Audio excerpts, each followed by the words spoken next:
Sobat Kairos yang terkasih dalam nama Tuhan Yesus Kristus, renungan kita pada hari ini diambil dari Yesaya 38 ayat 17. Demikian bunyinya, sesungguhnya penderitaan yang pahit menjadi keselamatan bagiku.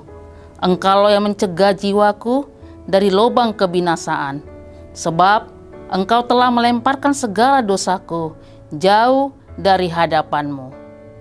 Sobat Kairos yang terkasih dalam nama Tuhan kita Yesus Kristus, pernyataan Yesaya dalam renungan hari ini agak sulit diterima akal manusia. Manusia sering sekali mengandalkan akal dan pikiran. Makanya ada ungkapan, mana mungkin penderitaan menjadi keselamatan. Itulah sebabnya manusia sering mengatakan, gimana aku bisa bersuka cita, pergumulanku berat.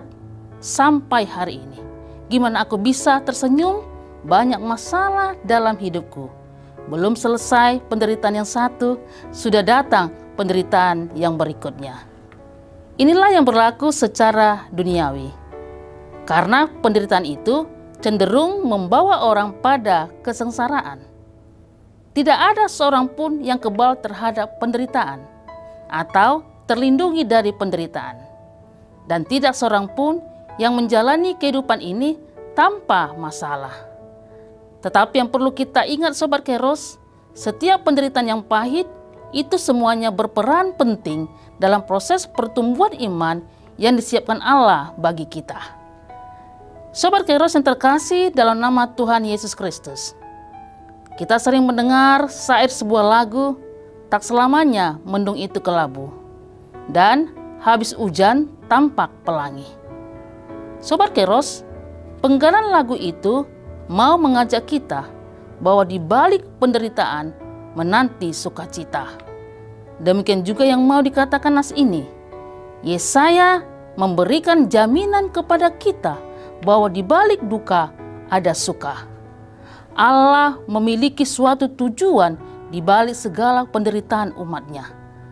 Allah menggunakan kondisi-kondisi kehidupan untuk mengembangkan karakter kita.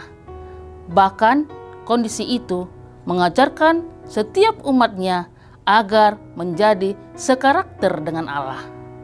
Sebab manusia diciptakan bukan untuk serupa dengan dunia ini, tetapi dia diciptakan untuk mengalahkan dunia ini dengan kuasanya dan kasihnya. Mazmur 34 ayat 18 mengatakan, Tuhan itu dekat kepada orang-orang yang patah hati, dan ia menyelamatkan orang-orang yang remuk jiwanya.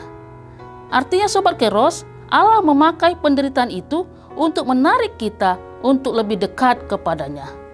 Karena dialah satu-satunya Tuhan yang bisa mengubah penderitaan yang pahit menjadi keselamatan.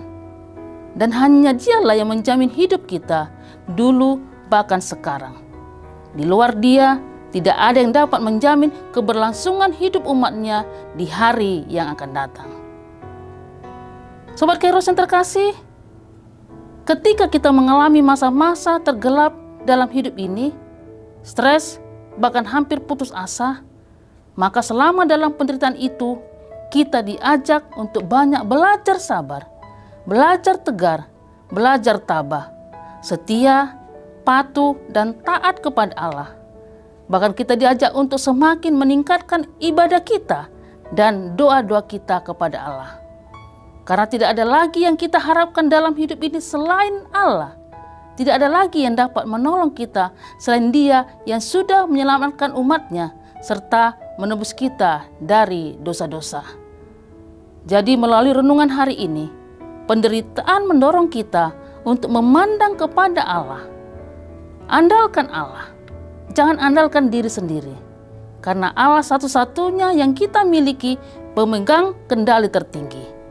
Penderitaan hanyalah insiden dalam rencana kebaikan dari Allah bagi setiap umat yang percaya kepada kuasanya. Karena itu Sobat Kairos yang terkasih, dalam nama Tuhan kita Yesus Kristus, apapun kondisi saat ini, susah maupun senang, datanglah kepada Yesus dengan mengucap syukur. Sebab sikap yang demikian itulah yang membuat jiwa kita tenang dan sejuk. Nikmatilah dan jalanilah segala penderitaan dengan penuh semangat. Tetap kuat, sabar, dan tegar. Sebab penderitaan yang kita alami itu adalah jalan menuju keselamatan yang kekal. Selamat beraktivitas Sobat Keros. Tetap patuhi protokol kesehatan dimanapun kita berada. Salam sehat.